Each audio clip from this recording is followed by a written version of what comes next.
Olá, aqui professora Karina.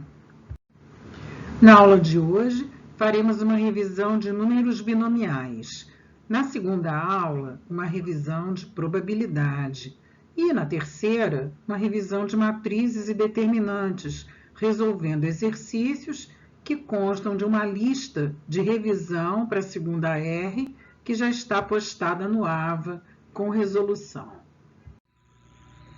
Na primeira questão, é pedido para que a gente construa um triângulo de Pascal com 10 linhas e depois disso responder alguns problemas, né? Então vamos fazer aqui uma revisão do triângulo de Pascal, que é um triângulo formado por números binomiais. 0, 0. Esse que está na linha 1 e na coluna 0. Linha 2 e coluna 0. Linha 3 e coluna 0, 4, 0, 5, 0, 6, 0, 7, 0. E vamos caminhar assim com números binomiais até chegarmos na 10ª linha. Mais adiante, né, no próximo slide, nós vamos ver esses números binomiais substituídos por seus valores. Então, não vamos esquecer que números binomiais, linha, o n, né, chamado de numerador do número binomial, e localiza a linha a qual o número binomial vai pertencer. E o p, que chama-se denominador do número binomial, se refere à coluna do triângulo de Pascal, aonde o binomial vai se localizar. Então, nós temos aqui a linha 0 e aqui a coluna 0. Observem que o numerador e o denominador são 0. Aqui nós temos a linha 1 e a coluna 1. Aqui entramos na linha 2. Haverá ainda este binomial e este binomial. Então, coluna 1, coluna 2. Linha 3, 3, 1, 3, 2 e finalmente surge a coluna 3. 4, 1, 4, 2, 4, 3, 4, 4. Essa foi a linha 4. E surgiu aqui a coluna 4. 5, 1, 5, 2, 5, 3, 5, 4 e 5, 5. Surgindo a coluna 5, e poderíamos prosseguir, mas não vamos perder tempo. Não vamos esquecer também que este número binomial é calculado da mesma forma que uma combinação de n elementos tomados P a P, ou seja, n fatorial, P fatorial vezes n menos P fatorial. Então, aqui temos já o nosso triângulo de Pascal com 10 linhas, com seus números binomiais trocados por seus respectivos valores. Observamos que a coluna 0 é toda formada por números 1, já que são binomiais do tipo N0. Binomiais desse tipo, se nós calcularmos pela fórmula de combinação, o resultado vai ser 1. E assim nós vamos relembrar a importante relação de Stifel, que é aquela que nos permite calcular todos os números, prestando atenção. A gente observa também que os últimos elementos de cada linha, são 1, porque todos eles são do tipo NN, eles possuem numerador e denominador iguais. E com a mesma justificativa, né, utilizando a fórmula de combinação, a gente verifica que o valor é 1. Então, a partir da linha 2, né, já que na linha 0 só tem um elemento que é 1. A linha 1 tem dois elementos. O primeiro que é 1, porque tem denominador 0, e o segundo que é 1, porque o numerador e o denominador são iguais. A partir daí, para nós encontrarmos os próximos, usamos a relação de Stifel. Observem, 1 mais 1 igual a 2. Depois, repetimos 1 mais 2 igual a 3, 2 mais 1 igual a 3, 1 mais 3 é 4, 3 mais 3 é 6, 3 mais 1 é 4. Vamos fazer mais uma linha para a gente verificar. 1 mais 6 é 7, 6 mais 15, 21, 15 mais 20, 35, 20 mais 15, 35, 15 mais 6, 21, 6 mais 1, 7. E assim nós vamos obtendo todos os elementos que quisermos, né, do triângulo de Pascal. Um triângulo de Pascal com 10 linhas, 1, 2, 3, 4, 5, 6, 7, 8, 9, 10, já que começa na linha 0, termina na linha 9. Isso é muito importante nós termos em mente, tá? Então, na letra A, qual a soma de todos os termos da penúltima linha? Estaremos nos referindo à linha 8. Então, na linha A, na letra a penúltima linha é a linha 8. É a linha 8. E por que isso faz diferença de nós sabermos com exatidão? Porque existe uma propriedade muito importante do triângulo de Pascal que diz que a soma de todos os elementos de uma linha n é igual a 2 elevado a n. No caso, 2 elevado a 8, que vai ser 256. Então, essa é a resposta da letra A. Existem muitas outras propriedades do triângulo de Pascal, mas apenas as que nós trabalharmos nas nossas aulas de recuperação serão cobradas de vocês na segunda AR, né? Não é APR, é AR. Então, podem ficar tranquilos de que, prestando atenção às aulas, resolvendo a lista de exercícios, compreendendo o que nós estamos trabalhando aqui, vocês não terão nenhuma surpresa desagradável na prova. Na letra B, é perguntado: a penúltima linha, que é essa que nós acabamos de trabalhar, possui termo médio? E a última? Determine-os. Então, a linha 8 possui quantos elementos? 1, 2, 3, 4, 5, 6, 7, 8, 9. Então, a linha 8, que é a penúltima, possui 9 termos, 9 elementos, ou seja, uma quantidade ímpar. Então, a gente pode dizer que ela tem 4 termos, o termo médio e 4 termos. Então, pergunta: a penúltima linha possui termo médio? Sim. E quem é esse termo médio? É o 70, é o termo que se localiza bem no meio da linha. E a última linha possui termo médio? Como a última linha possui uma quantidade par de termos, a última não vai possuir termo médio. Então, observem que é uma noção muito simples, mas que está sendo aqui esperado que a gente conheça o triângulo de Pascal. Na letra C, qual o binomial complementar do binomial que possui numerador 8 e denominador 2? Então, o binomial que possui numerador 8 e denominador 2 é esse. O seu binomial complementar é aquele que possui o mesmo numerador e possui um denominador tal que, somado com esse denominador, vai dar 8. Então, aqui é o 8,6. Então, nós estamos revisando a importante definição de binomial complementar. e isso vai nos ser útil em muitos exercícios. E vem a pergunta: qual o valor dos dois binomiais mencionados no item C?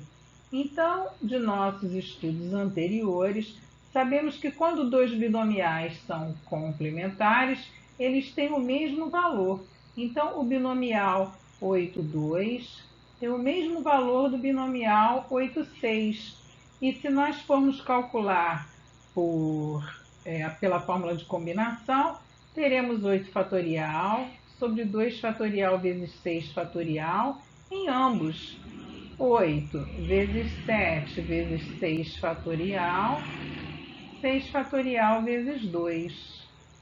8 dividido por 2 dá 4, vezes 7, 28. Vamos entender o que isso significa no triângulo de Pascal? Vamos para a linha 8, temos aqui o 28, temos aqui o 28. Este primeiro 28 localiza-se na coluna 0, coluna 1, coluna 2. Então, ele está na linha 8 e na coluna 2. Este 28 aqui localiza-se na coluna 0, 1, 2, 3, 4, 5, 6. Ó, esse 28, então, está na linha 8 e na coluna 6. Realmente, eles são iguais, têm o mesmo valor, e como a soma dos denominadores é igual ao valor do numerador, eles são chamados de binomiais complementares. Então, a resposta do item D é 28. Continuando na letra E, utilizando a relação de Stiefel e este binomial, que localiza-se na linha 7 e na coluna 3, determine 3 igualdades verdadeiras. Então, a gente já sabe que a relação de Stiefel é aquela que pega dois binomiais vizinhos de uma mesma linha.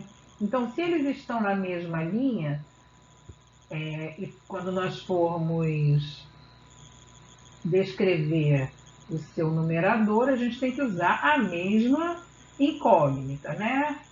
No caso, N. E como eles são vizinhos, se a coluna desse é P, a coluna desse será P mais 1. Ao somarmos esses dois binomiais, obtemos o binomial imediatamente abaixo deste aqui. Vamos lembrar, ó, vamos pegar esses dois. 5 mais 10 igual a 15. 35 mais 35 igual a 70. 56 mais 28 dá 84. Então, o sentido, né, o caminho que percorre a relação de Stiefel é esse aqui. A soma de dois binomiais vizinhos que dá esse aqui de baixo. Bem, então se nós quisermos usar esse binomial 7,3, nós podemos fazer isso de 3 formas. Ou o 7,3 está aqui e vai se somar com o seu vizinho, ou o 7,3 está aqui, ou o 7,3 também pode estar aqui, ocupando as 3 posições da relação de Stiefel. 3 posições possíveis. Neste caso, aqui vai ser o binomial vizinho 7,4, que vai dar o de baixo, linha 8, coluna 4. Se ele for o segundo binomial da relação de Stiefel, esse daqui é o 7,2. E a resposta, né, o resultado desta soma será 8,3. Já se ele é o resultado da soma, aqui nós estaremos somando dois binomiais da linha de cima, da linha 6, 2 e 3. Tá? Então, eu espero que vocês tenham compreendido, né, esse exercício que nós fizemos sobre relação de Stiefel. Se não, voltem, deem uma insistida nele, tá? Qual o valor de todos os termos da primeira coluna desse triângulo? Aqui, nesse caso, não estou querendo que a gente use nenhuma propriedade. É só para a gente fixar bem mesmo o que é a primeira coluna. que é a coluna 0. Na coluna 0, todos os elementos são 1. E como nós temos 10 linhas, a resposta disso vai ser 10, né? A soma do 1, 10 vezes. E no caso da segunda coluna, a gente somando mesmo, né? Observa aqui, ó, 9 mais 1, 10, mais 10, 20, mais 10, 30, mais 10, 40, sobrou 5, sozinho, resposta 45. No exercício 2, nós já vamos trabalhar com o binômio de Newton. A gente observa que é um binômio porque nós temos dois termos, esse que podemos chamar de A e todo esse daqui que podemos chamar de B, sendo somados ou subtraídos. Então é um binômio.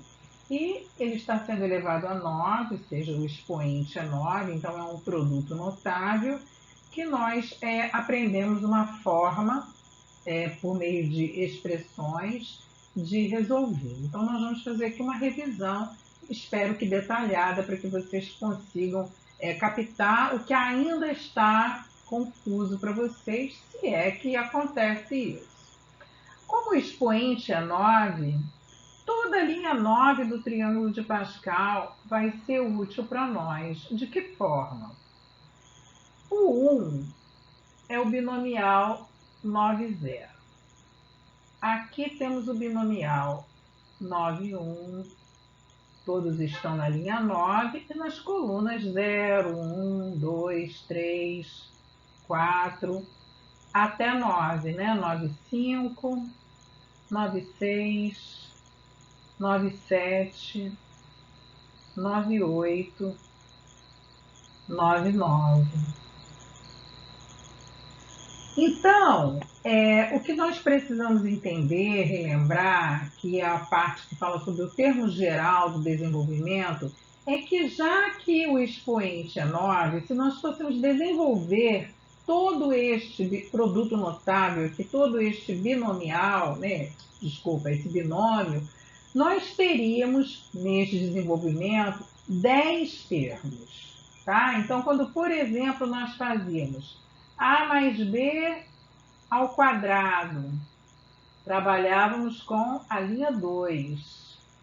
Tínhamos esses coeficientes. Observem, ao quadrado, duas vezes o primeiro pelo segundo, mais o quadrado do segundo. O coeficiente aqui é 1, o coeficiente desse é 2, o coeficiente desse é 1 de novo. Lembrando que coeficiente é o número que acompanha a incógnita, tá? Isso é só uma breve recordação. Então, quando o expoente é 9, esses aqui serão os coeficientes. Mas observem que esse nosso binômio, ele não tem uma expressão tão simplificada quanto esse. Aqui é A mais B, aqui é 2x ao cubo menos 2 sobre x. Então, vamos ver como se comporta este termo geral. Se comporta da seguinte maneira: cada um dos 10 termos que terá esse desenvolvimento vai ter esta cara, 9p, onde esse p vai variar de 0 até 9, vezes o primeiro termo, que é 2x ao cubo elevado a 9 menos p, vezes o segundo termo, que no caso é menos 2 sobre x, elevado a p. Professora, isso é uma fórmula, a gente tem que decorar? Na aula que nós ensinamos isso, né? Uma aula que ficou bem lá para trás, essa expressão aqui foi explicada, né? Nós fomos construindo ela. Agora nós estamos fazendo uma revisão. Então, caso vocês queiram ver a construção de novo, vocês podem olhar o livro-texto ou podem retornar na nossa aula. Mas caso vocês tenham aprendido e queiram apenas mesmo fazer uma revisão, guardem essa estrutura. ou seja, cada um dos 10 termos desse desenvolvimento vai ter essa mesma face. O que vai fazer a diferença entre eles é o valor do P, ou seja, o valor da coluna que está sendo trabalhada no binômio, certo? Então vamos guardar isso aqui para a resolução das questões B e C, dos itens B e C. Este primeiro item aqui, nós vamos utilizar uma propriedade que também já foi estudada por nós. Qual a soma de todos os coeficientes do desenvolvimento do binômio? Ou seja, depois, neste caso aqui, neste exemplo, os coeficientes eram 1, 2 e 1. Qual a soma de todos os coeficientes? 1 mais 2 mais 1, que é 4. E observem essa propriedade. Se nós tivéssemos substituído as incógnitas, cada uma delas pelo número 1, nós íamos ter 1 mais 1, 2, elevado a 2, 4. Ah, professor, então a gente pode fazer isso em qualquer caso de binômio? Resposta, sim. Então, no nosso caso, nós íamos substituir as incógnitas por 1 e íamos fazer este cálculo. Seria 2 vezes 1 menos 2 elevado a 9, que é 2 menos 2 elevado a 9, que é 0 elevado a 9, que é 0. Ou seja, caso nós tivéssemos desenvolvido este binômio, se nós somássemos todos os 10 coeficientes, nós íamos obter o valor 0. Então vamos para o nosso último exercício da aula, o item C, que é parecido com o item B, vocês vão resolver sozinhos e vão conferir o resultado na resolução, né? Que tem na lista de exercício postada no AVA, com resolução. Então, continua sendo o mesmo desenvolvimento, né? Um binômio com expoente 9, e pergunta qual é o termo independente de x. Daqui é um exercício clássico, né? Principalmente nas questões de SPSEC. Então, você observa que nós já vimos, né, no slide anterior, que este desenvolvimento tem 10 termos e que a cara de cada um desses termos é binomial 9 sobre P vezes primeiro termo do binômio, 2x ao cubo elevado a 9 menos P. Segundo termo do binômio, menos 2 sobre x elevado a P. Essa estrutura é sempre a mesma, qualquer que seja o binômio. Para nós sabermos qual é o termo independente de x, ou seja, aquele termo onde o x não aparece, nós temos que buscar um termo onde o expoente do x seja 0. O x aparece aqui, o x aparece aqui, então nós vamos ter um trabalhinho agora de ir separando isso, nada que a gente não saiba fazer, que não tenha aprendido lá no ensino fundamental, né? Então vamos prestar atenção, de forma que a gente consiga ter um xzinho só, isolado aqui, para a gente poder fazer a comparação. Então esse termo pode ser escrito como 9 sobre P, binomial 9 sobre P, vezes. Aqui nós temos 2 vezes x ao cubo elevado a 9 menos P. Então, isso pode ser, utilizando propriedades de potenciação, 2 elevado a 9 menos P, vezes x ao cubo elevado a 9 menos P, vezes menos 2 sobre x elevado a P, menos 2 elevado a P, atenção, outra propriedade de potenciação, esse x que está no denominador pode ser escrito dessa forma. Continuando, temos aqui binomial 9 sobre P, volto a lembrar que o nosso objetivo é juntar os x para que a gente possa descobrir quando que esse expoente do x é 0, para que a gente tenha o termo independente de x. Então, 2 elevado a 9 menos P, Vou pegar esse outro número aqui, ó, vezes menos 2 elevado a p. Agora, os termos que tem x. X elevado a, propriedade de potenciação, 27 menos 3p. Estou trabalhando aqui, ó. Vezes, agora com isso, x elevado a menos p. Então, essa parte aqui a gente observa que não tem x. Então, vai ser o coeficiente do termo. É a parte que não tem x. Essa parte que tem x, utilizando propriedades de potenciação, nós podemos conservar a base, somar os expoentes. Então, vamos ter 27 menos 4p. O pedido foi: qual é o termo independente de x? Ou seja, quando que isso daqui é igual a zero, para que esse termo transforme-se num termo independente de x? X elevado a zero é 1, significa que o x some do termo, né? Desse termo geral aqui. Então, 27 menos 4p será zero quando o 4p for 27.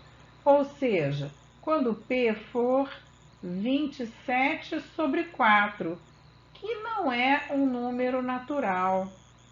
Ou seja, como p significa a coluna do triângulo de Pascal, não existe a coluna 27 quartos. Só existem colunas numeradas com números naturais. Então, neste caso, pergunta: qual o termo independente de x? E a gente vai responder: não há termo independente de x, né? Por este motivo aqui. Agora, vamos supor que nós tivéssemos chegado à conclusão que o P, por exemplo, valesse 2. Se o P valesse 2, qual seria o termo independente de x? Nós íamos pegar o coeficiente e no lugar do P íamos usar 2. Atenção, gente, volto a lembrar que isso é uma suposição. Caso este resultado aqui desta conta tivesse dado 2, né? Então, nós íamos ter que calcular 9 sobre 2, vezes 2 elevado a 9 menos 2, vezes menos 2 elevado a 2. Após fazer esse cálculo, nós estaríamos encontrando a resposta do exercício sobre o termo independente de x, certo? No item C é pedido qual é o coeficiente do termo que tem x elevado a 11. Então, nós vamos pegar o nosso termo geral, que vale para todos os termos desse desenvolvimento. Vamos pegar o coeficiente de x igualar a 11. 27 menos 4p igual a 11. E após descobrirmos o valor de P, vamos substituir este valor de P no coeficiente. Não deixem de fazer este exercício, tá?